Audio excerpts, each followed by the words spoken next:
Mit dem Ora pro nobis beten wir füreinander.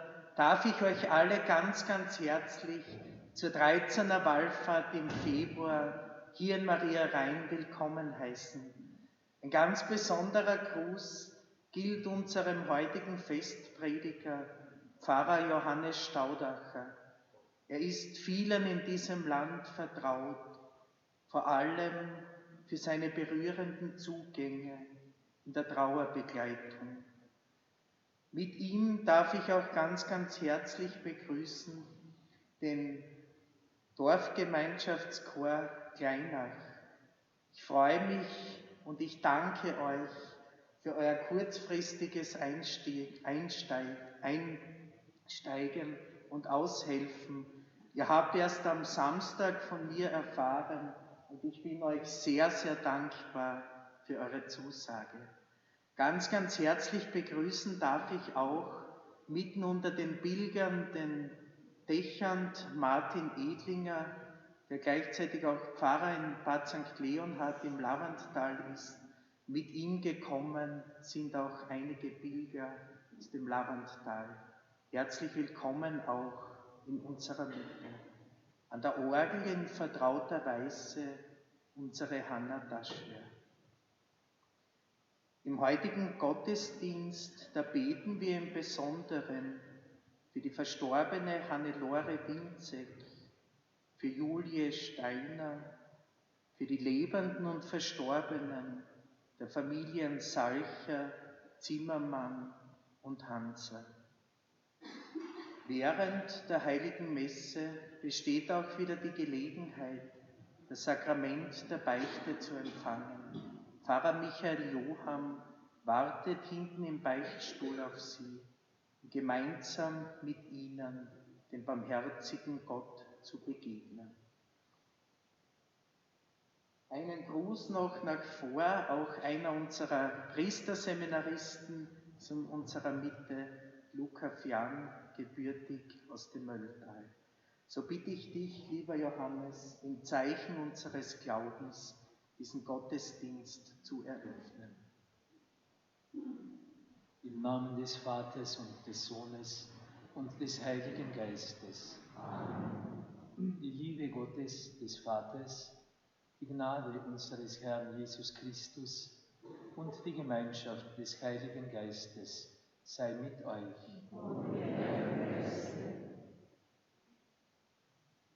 Die Bitte um Erbarmen führt uns jetzt gemeinsam der Liebe Gottes entgegen. Der Chor leiht uns dafür seine Stimme.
Der allmächtige Gott, erbarme sich unser.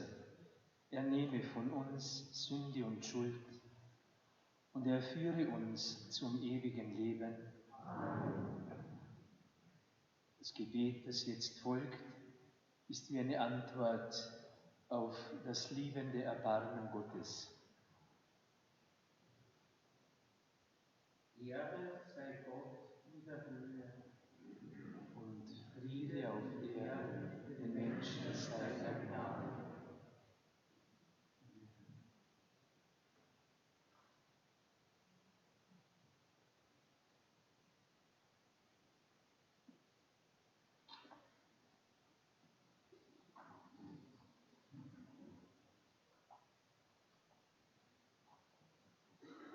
Wer es dann kann, möge mit einstimmen. Wir loben dich, wir preisen dich, wir beten dich an, wir rühmen dich und danken dir, denn groß ist deine Herrlichkeit.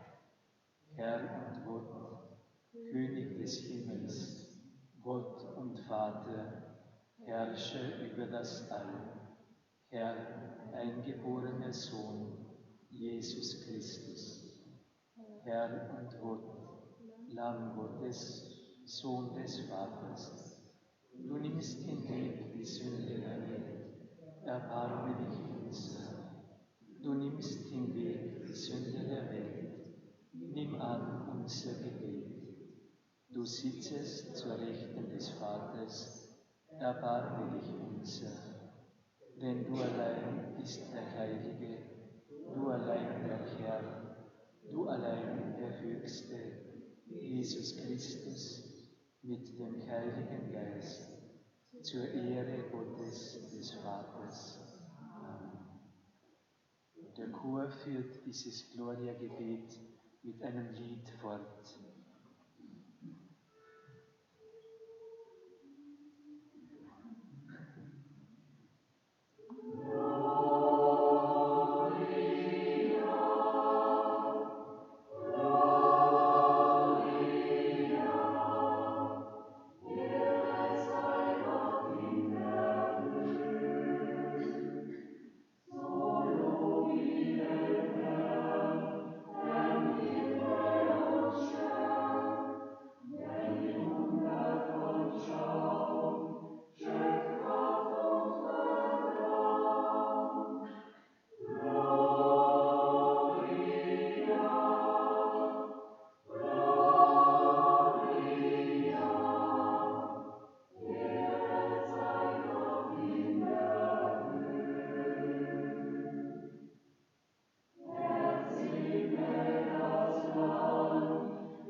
Lasset uns beten. Barmherziger Gott, in unserer Schwachheit suchen wir bei dir Hilfe und Schutz. Höre auf die Fürsprache der jungfräulichen Gottesmutter Maria, die du vor der Erbschuld bewahrt hast, und heile uns von aller Krankheit des Leibes und der Seele. Darum bitten wir durch Jesus Christus, deinen Sohn, unseren Herrn und Gott, der mit dir lebt und herrscht in Ewigkeit.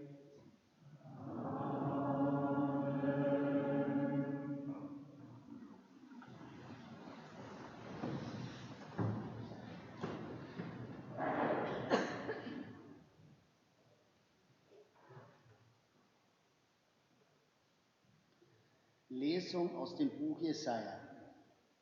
Freut euch mit Jerusalem, jubelt in der Stadt, alle, die sie liebt, seid fröhlich mit ihr, alle, die ihr über sie traurig wart. Saugt euch satt an ihrer tröstenden Brust, trinkt und labt euch an ihrem mütterlichen Reichtum. Denn so spricht der Herr: Seht her, wie einen Strom leite ich den Frieden zu ihr und den Reichtum der Völker wie einen rauschenden Bach. Ihre Kinder wird man auf den Armen tragen und auf den Knien schaukeln. Wie eine Mutter ihren Sohn tröstet, so tröste ich euch. In Jerusalem findet ihr Trost. Wenn ihr das seht, wird euer Herz sich freuen und ihr werdet aufblühen wie frisches Gras. So offenbart sich die Hand des Herrn an seinen Knechten. Wort des lebendigen Gottes.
Dass sich erfüllt, was der Herr dir sagen ließ. Halleluja, Halleluja, Halleluja.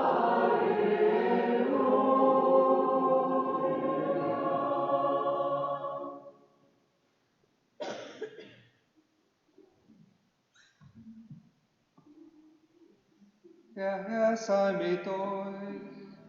Und mit deinem Geiste. Aus dem heiligen Evangelium nach Johannes. Ehre sei dir, o Herr.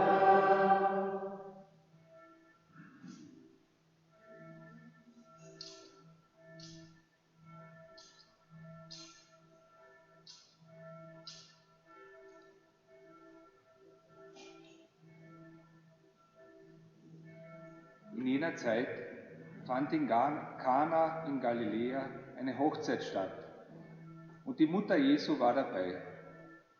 Auch Jesus und seine Jünger waren zur Hochzeit eingeladen. Als der Wein ausging, sagte die Mutter Jesu zu ihm: Sie haben keinen Wein mehr. Jesus erwiderte ihr: Was willst du von mir, Frau? Meine Stunde ist noch nicht gekommen. Seine Mutter sagte zu den Dienern: Was er euch sagt, das tut.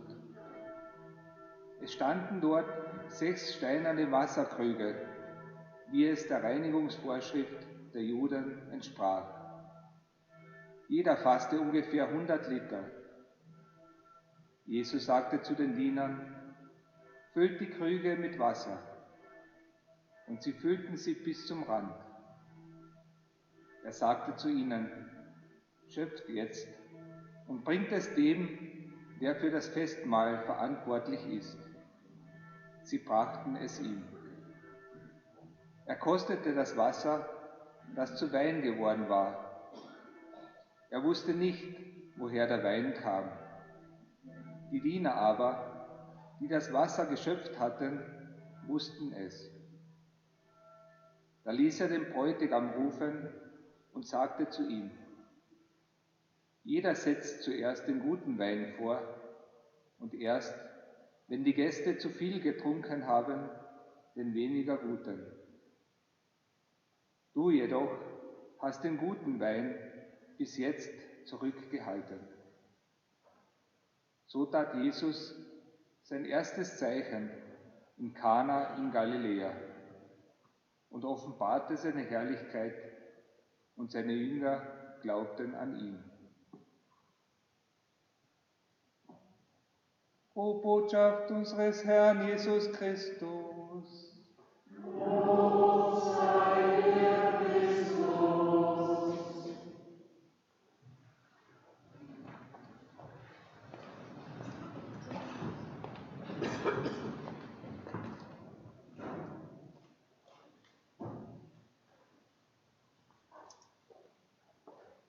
In diesem Jahr geht es Schritt für Schritt durch die Teile der Messe. Und heute ist das Gloria-Gebet oder der Gloria-Gesang jener Messteil, den wir ein bisschen betrachten sollen. Deswegen habe ich auch den Wunsch gehabt, dass wir das Gloria in der ursprünglichen vollen Form hier heute beten. Manchen ist es mehr, manchen weniger vertraut. Es ist innerhalb der Messteile einer, der so eine Art erzieherische Aufgabe hat. Das Gloria schwebt gewissermaßen weit über uns. Und im Laufe eines Glaubenslebens dürfen wir vielleicht auch in dieses Gebet hineinwachsen. Ich sage das als Vorwort, weil es wichtig ist. Es gibt ja, seit die Liturgie in der Volkssprache vielen vertraut wurde, auch so die Haltung, das ist ja ein Text, mit dem kann ich nichts anfangen. Ursprünglich aber ist Liturgie nicht unbedingt dazu da, damit wir etwas anfangen, sondern die Liturgie möchte uns bilden. Und das, was im Gloria klingt und lebt, das ist an uns eine Einladung, dass wir im Lauf von Jahrzehnten vielleicht auch persönlich hineinfinden, hineinreifen geradezu. Und so möchte ich jetzt zum Gloria 3 Hinweise geben zu diesem Gebet in der ursprünglichen vollen Form. Der erste Hinweis wird ein bisschen länger brauchen, der zweite und dritte wird knapper sein. Aber bleiben wir bei diesem Grundverständnis.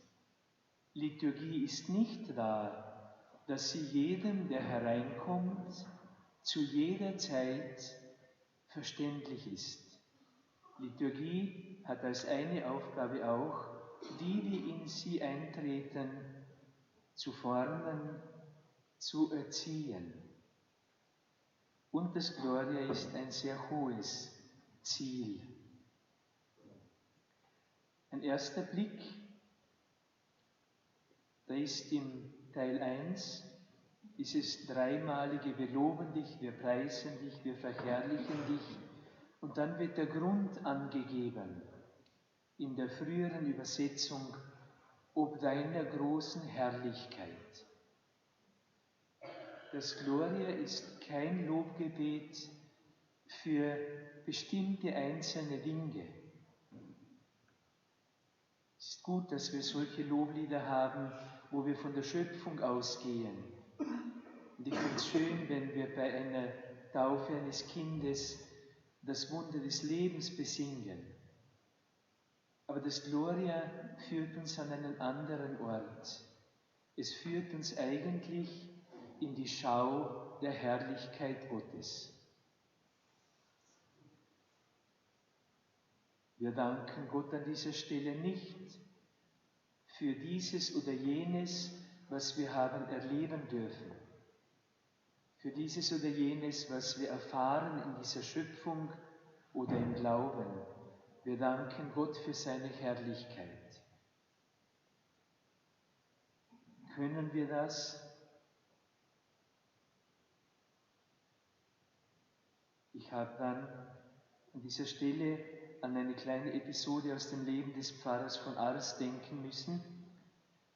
Der hat einen Bauern in der Kirche beobachtet, der dort ungewöhnlich nichts tut. Er hat nichts in der Hand, bewegt die Lippen nicht. Und diese Anekdote erzählt, der Pfarrer von Ars hat den einfachen Bauern gefragt, was er da tut, wenn er so lang da sitzt.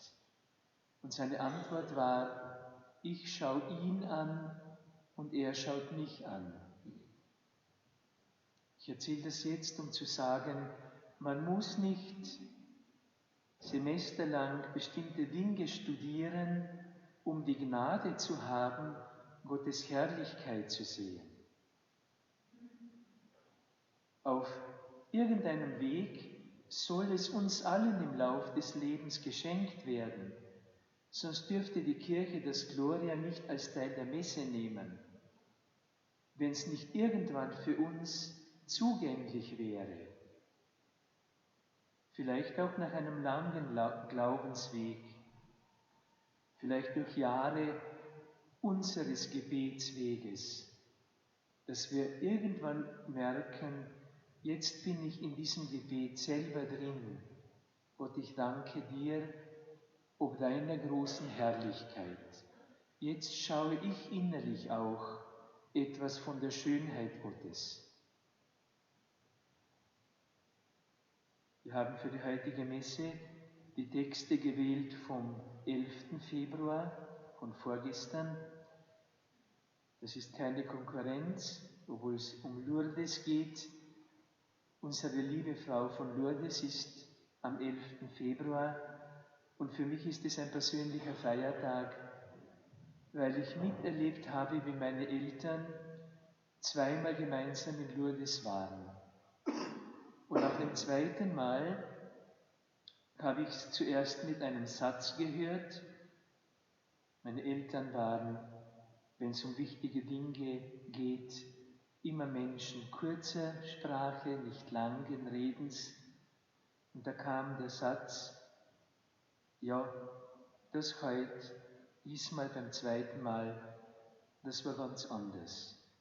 Das erste Mal war auch schön, aber das war ganz anders.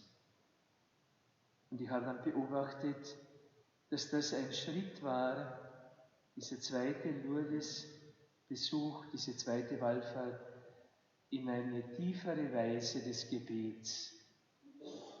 Wenn ich dann mit meinen Eltern irgendwo Wallfahrten war, habe ich gemerkt, da war ein längeres Sitzen. So etwas wie ein Schauen, Spüren der Nähe Gottes und seiner Schönheit.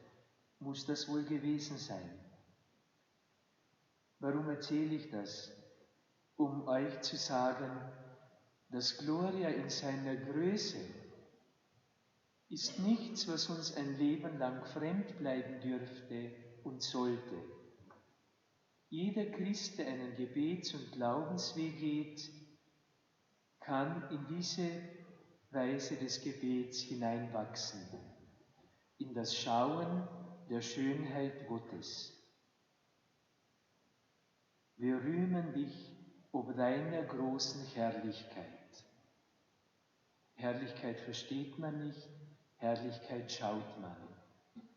Herrlichkeit wird nicht erklärt, Herrlichkeit schaut man. Im Johannesevangelium heißt es, Er ist Fleisch geworden und wir haben seine Herrlichkeit gesehen. Und auf einem Gebets- und Glaubensweg hineinreifen in ein vielleicht noch so schlichtes inneres Schauen der Schönheit Gottes. Dazu erzieht und dorthin ruft das Gloria in der vollen Form. So manche Lieder, die wir als Gloria singen, nehmen etwas aus diesem Gebet auf, aber der ursprüngliche Text hat eine ganz große Höhe und da brauchen wir eben einen langen Weg, um auch dorthin zu reifen.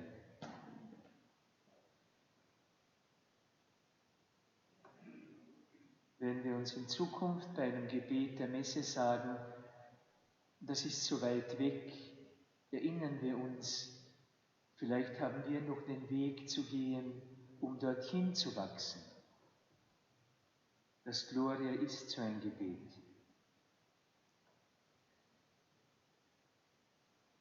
Im zweiten Teil, der dann auf Christus geht, manche haben es auch von mancher Messe, vielleicht im Lateinischen im Ohr, Tu solus Dominus, tu solus Altissimus. Auf Christus hin, du allein der Herr, du allein der Höchste. Und hier, das ist auch zutiefst politisch gemeint. Im Römischen Reich gab es viele Herren. Viele Götter wurden als Herren verehrt, als Kyrioi. Auch der Kaiser ließ sich Dominus ac Deus, Herr und Gott nennen. Und in heidnischen Kulten war das Wort Herr und Herren ein häufiges Wort. Und da haben dann die Christen zu beten gelernt, Tu solus Dominus, Christus, du allein bist der Herr. Das war eine politische Ansage und so ruft uns das Gloria, so wie es uns auf einen Gebets- und Glaubensweg ruft, auch auf einen Lebensweg. Und es muss beides zusammengehören, Glaubensweg und Lebensweg. Du allein bist der Herr. Das erinnert uns unter anderem an ein zentrales Wort der Verkündigung Jesu, ihr könnt nicht zwei Herren dienen. Und Jesus hat gewusst, welche die irdisch gesehen größte Macht ist. Es ist das Geld. Ihr könnt nicht Gott dienen und dem Mammon. Und da haben dann die Christen gebetet, du allein bist der Herr. Unser Herr ist nicht der Kaiser, nicht irgendeine Macht. Unser Herr ist nicht der Gott des Geldes. Du bist der Herr. Du allein. Ich habe in diesen Tagen in Klagenfurt den Film Ein verborgenes Leben angeschaut. Ein 3-Stunden-Film über Franz Jägerstätter. Der Name sagt manchen etwas. Franz Jägerstätter wollte nur einen Herrn haben und die Herren seiner Zeit hat er nicht anerkannt und war nicht bereit, den Eid auf den Führer zu schwören. Er hat dafür das Leben gegeben. Das klingt mit, wenn wir heute oder irgendwann im Lauf der Kirchengeschichte das Gloria beten. Du allein bist Herr, du allein der Höchste, Jesus Christus. Und vielleicht merken wir in diesen beiden Hauptteilen, im ersten und dann im zweiten,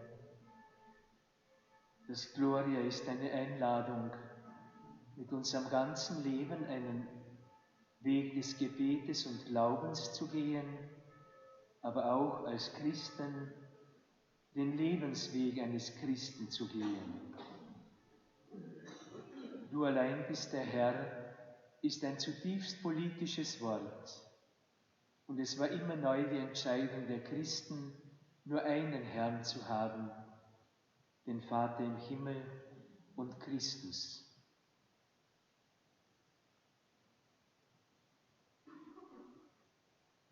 Ein drittes noch, vielleicht spüren wir, wohin uns das Gloria ruft, wohin der Christ durch dieses Gebet erzogen und gezogen wird.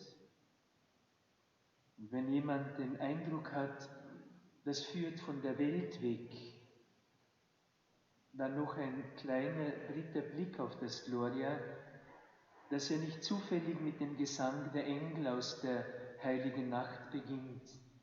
Ehre sei Gott in der Höhe und Friede auf Erden den Menschen seiner Gnade. Das sind zwei Richtungen.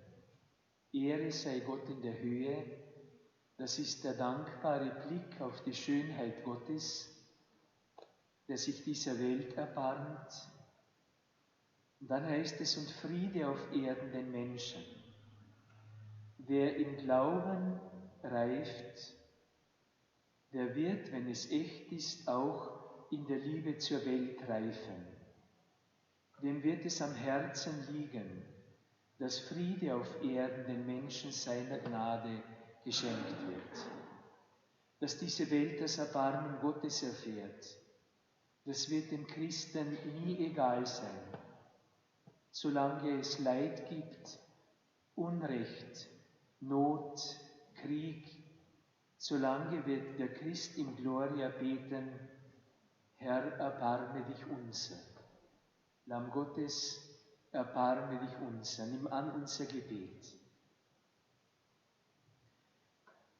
So ist das Gloria, das Hingezogensein in die Nähe Gottes, dessen Schönheit jeder Christ im Lauf seines Glaubenslebens mehr und mehr sehen soll. Und es ist dieses Gloria auch ein Hinweis, dass Gott der Welt, der ganzen, Frieden schenken will. Und dass der Christ, der das versteht, mit seinem Herzen zugleich zu Gott hingezogen ist, aber auch zu dieser Welt, dass jeder Christ dieser Welt allen Menschen den Frieden der heiligen Nacht erbittet. So wie es am Anfang des Gloria steht, Ehre sei Gott in der Höhe und Friede auf Erden den Menschen seiner Gnade.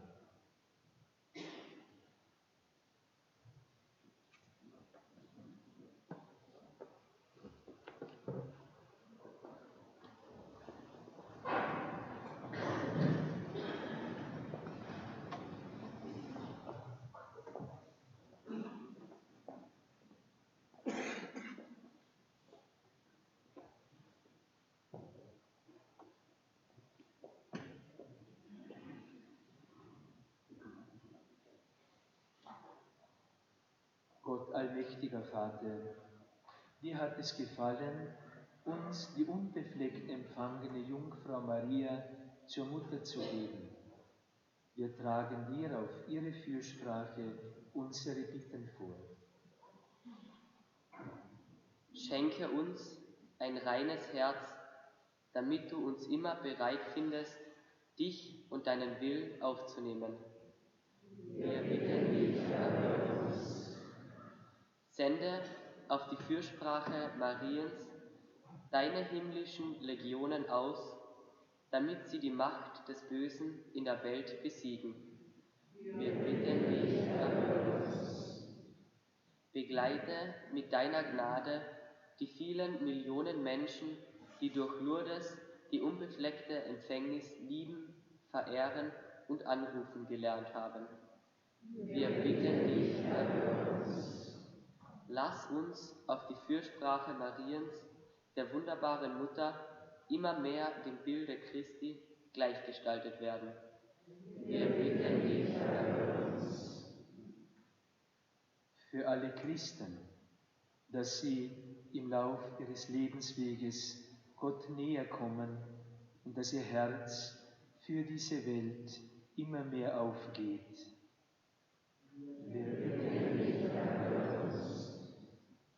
Gütiger Gott und Vater, du hast Maria in den Himmel erhoben.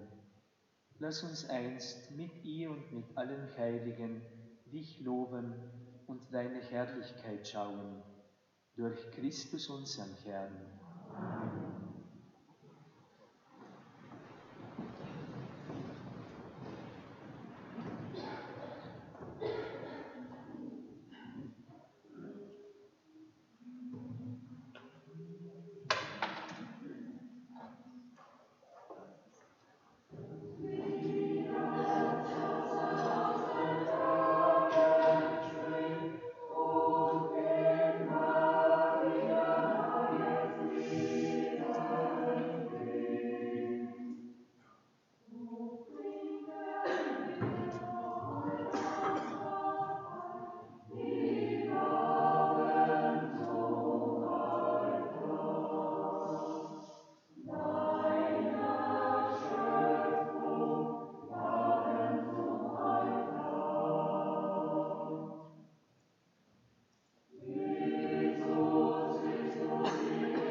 Herr unser Gott, dein eingeborener Sohn komme uns zu Hilfe in seiner großen Liebe zu uns.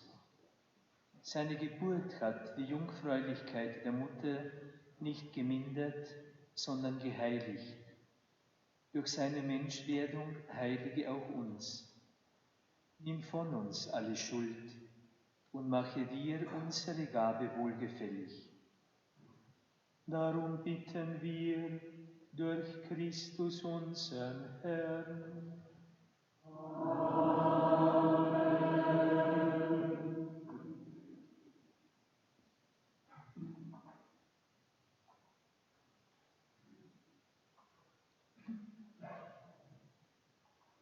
Der Herr sei mit euch. Und mit deinem Geiste. Erhebet die Herzen. Wir haben sie beim Herrn. Lasset uns danken dem Herrn, unserem Gott.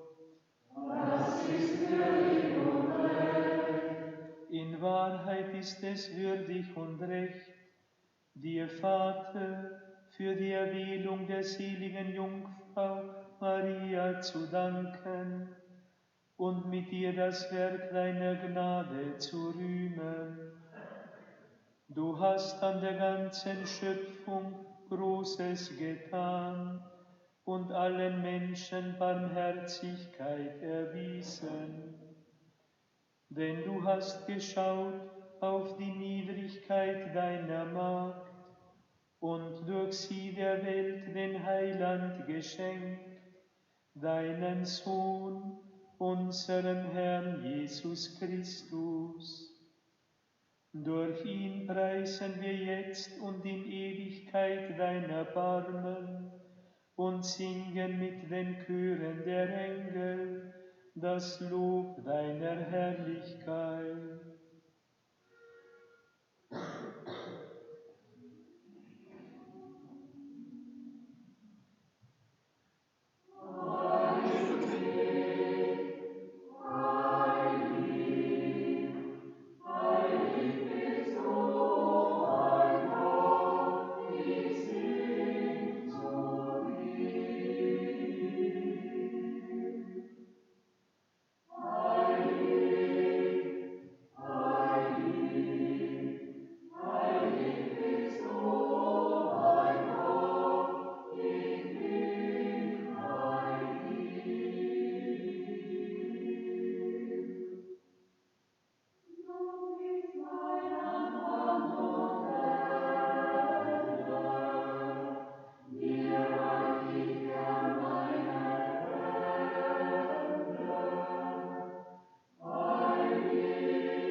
Ja, du bist heilig, großer Gott. Du bist der Quell aller Heiligkeit. Darum bitten wir dich. Sende deinen Geist auf diese Gaben herab und heilige sie, damit sie uns werden, Leib und Blut deines Sohnes, unseres Herrn Jesus Christus. Denn am Abend, an dem er ausgeliefert wurde und sich aus freiem Willen dem Leiden unterwarf, nahm er das Brot und sagte Dank, brach es, reichte es seinen Jüngern und sprach: Nehmet und esset alle davon, das ist mein Leib, der für euch hingegeben wird.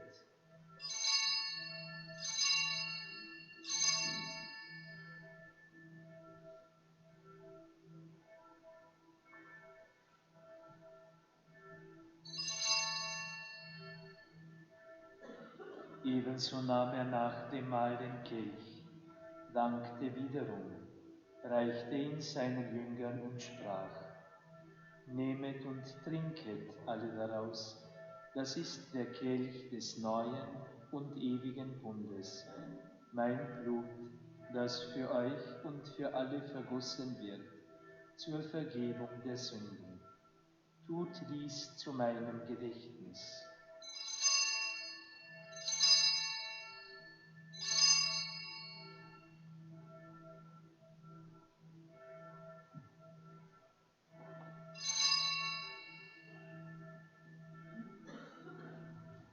Geheimnis des Glaubens.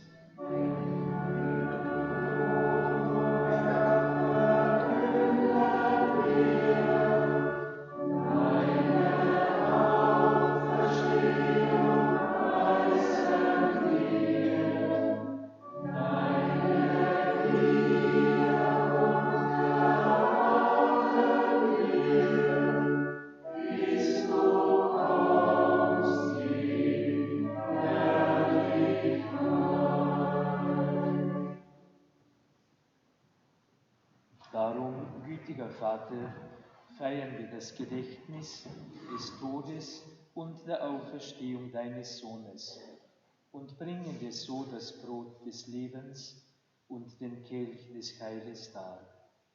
Wir danken dir, dass du uns berufen hast, vor vor dir zu stehen und dir zu dienen. Wir bitten dich, schenke uns Anteil an Christi Leib und Blut und lass uns eins werden durch den Heiligen Geist. Gedenke deiner Kirche auf der ganzen Erde und vollende dein Volk in der Liebe, vereint mit unserem Papst Franziskus, mit unserem Bischof Josef und mit allen Bischöfen, mit unseren Priestern und Diakonen, mit unseren Ordensleuten, Akolyten und Seminaristen, mit allen Frauen und Männern, die du zum Dienst in die Kirche, in die Gemeinschaft gerufen hast. Gedenke aller unserer Brüder und Schwestern, die gestorben sind in der Hoffnung, dass sie auferstehen. Wir beten im Besonderen für Hannelore Winzek, für Julie Steiner, die Verstorbenen der Familien Salcher, Zimmermann und Hanser.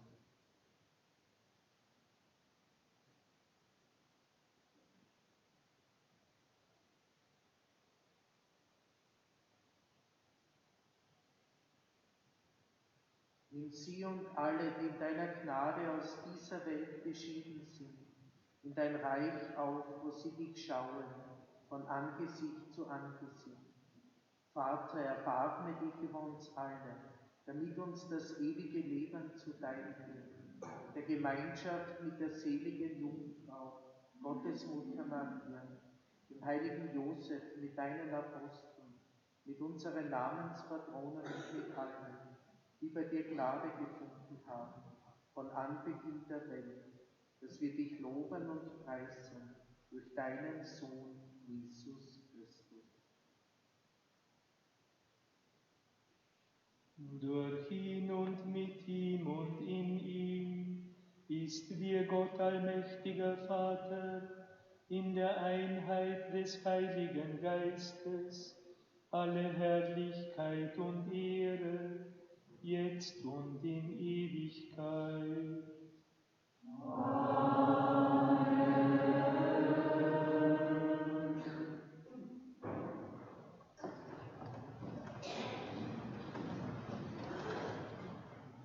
Wir heißen Kinder Gottes und sind es, darum beten wir voll Vertrauen. Vater unser im Himmel, geheiligt werde dein Name, dein Reich komme, dein Wille geschehe, wie im Himmel so auf Erden. Unser tägliches Brot gib uns heute und vergib uns unsere Schuld, wie auch wir vergeben unseren Schuldigern. Und führe uns nicht in Versuchung, sondern erlöse uns von dem Bösen. Oce nasch, Che sia benissimo, vostre cene di cuore, predicant voi qualisio, solis et oratia, carcone visi, carcone semi, deinem Names nasch satanico, minus nasce carcone mio luciamus quae lucidum, in obedientas constravo, et prestatinas fuga. Erlöse uns, Herr, allmächtiger Vater, von allen Bösen und gib Frieden in unseren Tagen. Komm uns zu Hilfe mit deinem Erbarmen und bewahre uns vor Verwirrung und Sünde, damit wir voll Zuversicht das Kommen unseres Erlösers, Jesus Christus, erwarten. Denn dein ist das Reich und die Kraft und die Herrlichkeit in Ewigkeit. Amen. Der Herr hat zu seinen Aposteln gesagt: Frieden hinterlasse ich euch, meinen Frieden gebe ich euch. Deshalb bitten wir, Herr Jesus Christus, schau nicht auf unsere Sünden, sondern auf den Glauben deiner Kirche. Schenke ihr nach deinem Willen Einheit und Frieden. Der Friede des Herrn sei alle Zeit mit euch. Und mit deinem Geiste. Gebt auch einander ein Zeichen des Friedens.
Sieh das Lamm Gottes, das hinwegnimmt die Sünde der Welt. Herr, ich bin nicht würdig, dass du eingehst unter mein Dach, aber sprich nur ein Wort, so wird meine Seele gesund.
Lasst uns beten.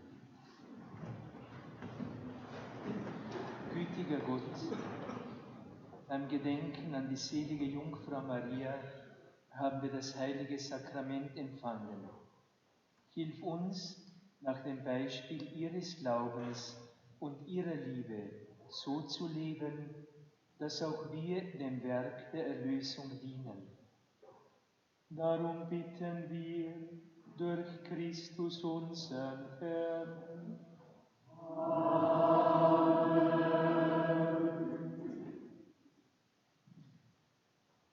Am Ende dieses Wallfahrtsgottesdienstes darf ich euch allen ganz, ganz herzlich vergelt's Gott sagen für das gemeinsame Gebet, für das gemeinsame Innehalten und vor allem auch für die Treue zur 13er Wallfahrt hier in Maria Rhein.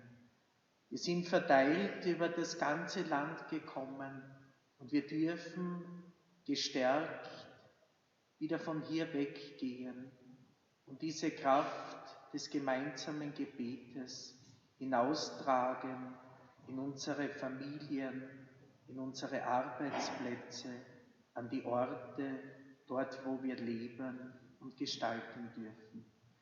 Ein ganz besonderer Dank gilt unserem heutigen Festprediger Pfarrer Johannes Staudacher. Danke für deine tiefgehenden Worte zum Gloria.